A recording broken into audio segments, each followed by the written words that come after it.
جب حضرت امام حسن رضی اللہ عنہ کو زہر دی گئی تو آپ کا کلیجہ پھٹ گیا۔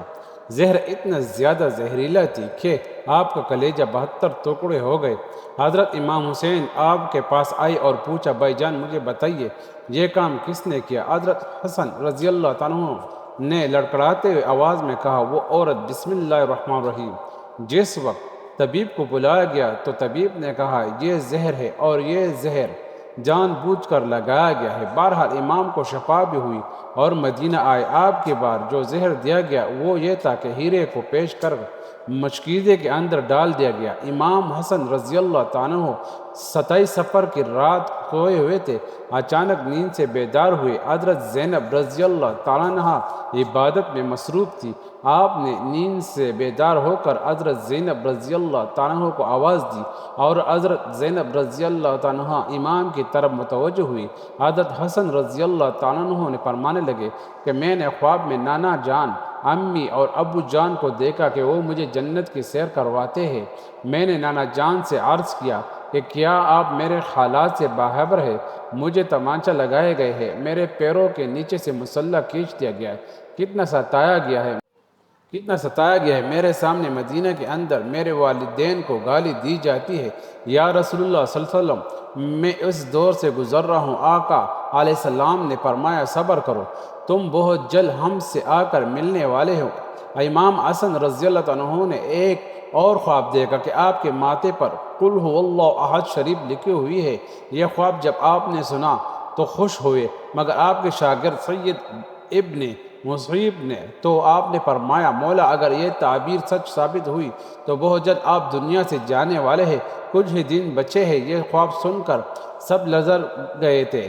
حضرت امام حسن نے کہا، میں نے خواب دیکھا۔ حضرت زینب نے پوچھا، یہ کیسا خواب ہے؟ امام نے مشکیزہ لانے کا کہا اور مشکیزے سے پانی پیا۔ اس کے اندر جو ہیرا پیش کر ڈالا گیا تھا وہ آپ کے پیٹ میں چلا گیا۔ اور روایات میں آتا ہے، مورخین لکھتے ہیں کہ آپ کے کلیجے کے 72 ٹکڑے ہوئے، بعض لکھتے ہیں کہ آپ کے 80 ٹکڑے ہوئے، بعض نے لکھا ہے کہ آپ کی آنتوں اور کلیجوں کے 100 سے زیادہ ٹکڑے ہوئے۔ جب آپ قے کرتے تو وہ ٹکڑے ہو کر گرتے۔ سوچئے ذرا یہ ہیرا کتنا خطرناک ہوتا ہے، اگر اسے کانچ پر چلائے تو کانچ بھی کٹ جاتی ہے۔ یزید صرف قاتل حسین رضی اللہ عنہ نہیں بلکہ حسن رضی اللہ عنہ کا قاتل بھی ہے، اس پر تو سب اتفاق کرتے ہیں کہ یہ سازش یزید نے ہی رچائی تھی، لیکن زہر کس نے دیا اس پر تاریخ خاموش ہے۔ حضرت مولانا حسن بریلوی رحمۃ اللہ علیہ نے ایک عورت کا نام لکھا ہے، مگر مفتی جلال الدین اس پر خاموشی کا حکم دیتے ہیں۔ مورخین اس میں اتنا الجھے ہوئے ہیں کہ کوئی واضح موقف پیش نہیں کیا جاتا، لیکن پڑھے لکھے لوگ ہیں، ان کے لیے ایک بات ہے کہ زہر دینے والا کون ہے۔ جس وقت ٹکڑے ہو کر گرنے لگے تو امام نے حضرت امام حسین رضی اللہ عنہ کو بلانے کا حکم دیا تاکہ کچھ نصیحت کروں۔ حضرت حسین رضی اللہ عنہ آئے اور بائی کے گلے مل کر خوب روئے اور کہنے لگے، بائی بتاؤ آپ کو زہر کس نے دیا؟ اس لیے کہ سید ابو صابرین کا نواسہ ہے۔ بائی مجھے جس پر شک ہے اگر وہی ہے تو اللہ بہترین انتقام لینے والا ہے، اور شک کی بنیاد پر کسی کو قتل نہیں کیا جا سکتا۔ اگر میں نے کسی کا نام لیا تو تم اسے قتل کر دو گے، اللہ بہترین انتقام لینے والا ہے۔ جب امام حسن رضی اللہ عنہ حضرت امام حسین کو نہیں بتایا کہ قاتل کون ہے تو حتمی طور پر کسی کے بارے میں فیصلہ کر دینا کہ فلاں قاتل ہے تو یہ مناسب نہیں۔ بہرحال جب صبح ہوئی تو اور لوگ جمع ہونے لگے تو امام حسن رضی اللہ عنہ نے کہا، حسین میرا چہرہ کیسا نظر آ رہا ہے؟ حضرت امام حسین رضی اللہ عنہ نے روتے ہوئے کہا، آپ کا چہرہ ہرا ہو گیا۔ مسکرا کر کہا، اس تکلیف میں مسکرایا ہے۔ حسن، جس کو تکلیف میں لوگوں کی ساری خوشیاں چھین جاتی ہے۔ حسن مشتبہ نے جب سنا کہ چہرہ ہرا ہو گیا ہے تو فرمایا، حسین یاد ہے نانا کی حدیث معراج مکمل ہو گئی؟ لوگوں نے پوچھا کہ حدیث معراج کیا ہے؟ فرمایا، جب حضور نبی کریم صلی اللہ علیہ وسلم معراج پر گئے تھے اس وقت ہماری پیدائش بھی نہیں ہوئی تھی، تو نانا معراج پر جنت کی سیر کر رہے تھے تو جنت میں 2 محل دیکھے، ایک ہرا تھا اور ایک لال۔ اس وقت رضوان جنت نے کہا، جاتے جاتے اپنے نواسے کے محل بھی دیکھتے جائیے جن سے پوری جنت کا حسن دوبالا ہوتا ہے۔ حضور صلی اللہ علیہ وسلم نے پوچھا، یہ ہرا کس کا ہے اور لال کس کا ہے؟ تو رضوان نے کہا لال حضرت حسین رضی اللہ عنہ کا اور ہرا حضرت حسن رضی اللہ عنہ کا ہے۔ نبی کریم صلی اللہ علیہ وسلم نے پوچھا رضوان یہ بتاؤ یہ لال حسین کا اور ہرا حسن کا کیوں ہے؟ تو رضوان کی گردن چپ گئی اور آنکھوں میں آنسو آ گئے۔ اہل بیت کی محبت رضوان جنت بھی روتا ہے لیکن جنت میں کوئی رو نہیں سکتا، جنت وہ جگہ ہے جہاں کوئی رو نہیں سکتا، لیکن یہ شہادت حسین ہے اور اسے جب بھی یاد کیا جاتا ہے تو رضوان جنت بھی روتا ہوا نظر آتا ہے۔ رضوان کی عرض کرنے کی ہمت نہ ہوئی، حضرت جبرائیل آئے اور عرض کی یا رسول اللہ صلی اللہ علیہ وسلم میں بتاتا ہوں اللہ کے حکم سے یہ ہرا اس لیے ہے کہ حضرت حسن رضی اللہ عنہ کو زہر دیا جائے گا اور ان کا چہرہ اور جسم ہرا ہو جائے گا۔ حضرت حسین رضی اللہ عنہ کو کربلا میں شہید کیا جائے گا تو خون کی وجہ سے ان کا جسم لال ہو جائے گا، اس لیے حسن کا ہرا اور حسین کا محل لال ہے۔ دیکھیں کہ حضور نبی کریم صلی اللہ علیہ وسلم کی یہ حدیث معراج پوری ہو رہی ہے۔ اس کے بعد حضرت حسین رضی اللہ عنہ نے لوگوں کو جانے کا حکم دیا اور گھر والوں کو ٹھہرنے کا ہوا۔ اس وقت حضرت امام حسن رضی اللہ عنہ کے 3-4 بیٹے تھے اور بڑے بیٹے کی عمر اس وقت صرف 7 سال تھی۔ وہ بڑا خوبصورت تھا اور اس کا نام قاسم تھا اور آپ کی بیوی کا نام پروہ تھا۔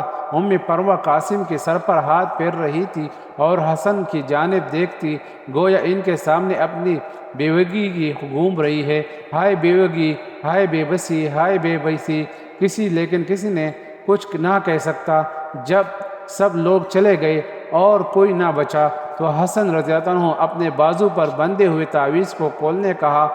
پروہ نے جب تعویذ کھولا، جب انہوں نے تعویذ کھولا تو امام حسن رضی اللہ عنہ نے کہا میرے بڑے بیٹے قاسم کو پاس لے آؤ۔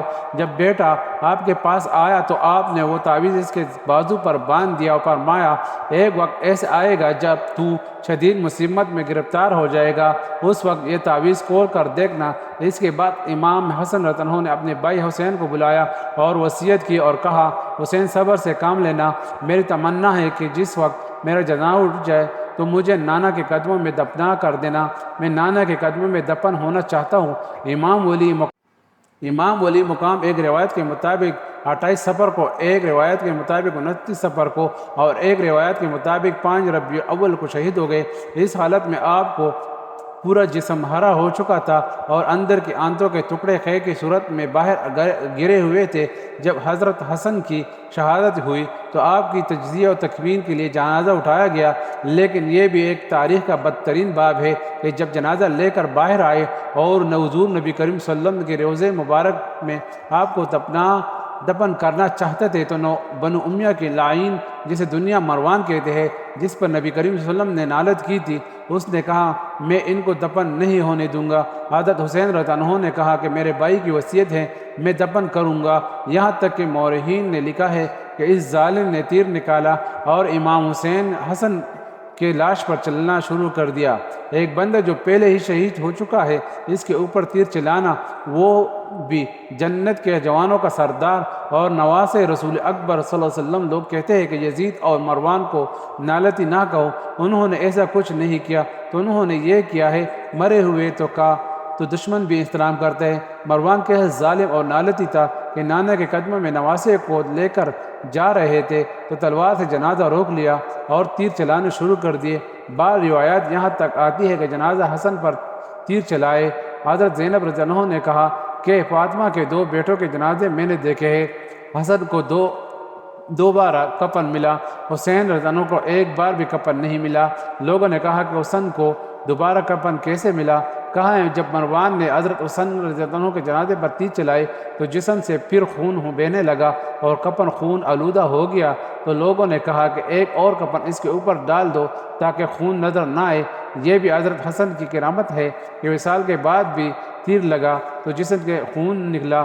کسی نے کہا امام حسین رضی اللہ عنہ کہا کہ شہزادے حسن کی وصیت تھی کہ مجھے رسول اللہ صلی اللہ علیہ وسلم کے قدموں میں دفن کرے، لیکن انہوں نے یہ بھی تو کہا تھا کہ اگر مروان اڑ آ جائے تو مجھے فاطمہ کے قدموں میں دفن کر دینا۔ آپ اس پر بھی عمل کر سکتے ہیں۔ اس کے بعد شہزادہ حسن رضی اللہ عنہ کو حضرت فاطمہ رضی اللہ عنہ کے قدموں میں دفن کر دیا گیا۔ اللہ تعالی ہمارے تمام گناہوں کو معاف فرمائے اور ہمیں نیکی کرنے کی توفیق عطا فرمائے، آمین۔ ناظرین، اگر آپ کو ہماری ویڈیو اچھی لگی ہو تو اسے لائک کرے اور مزید اسلامی ویڈیو کے لیے ہمارے چینل کو لازمی سبسکرائب کریں۔ ناظرین، اگر مجھے اس بیان میں کوئی کمی پیشی اور کوئی خطا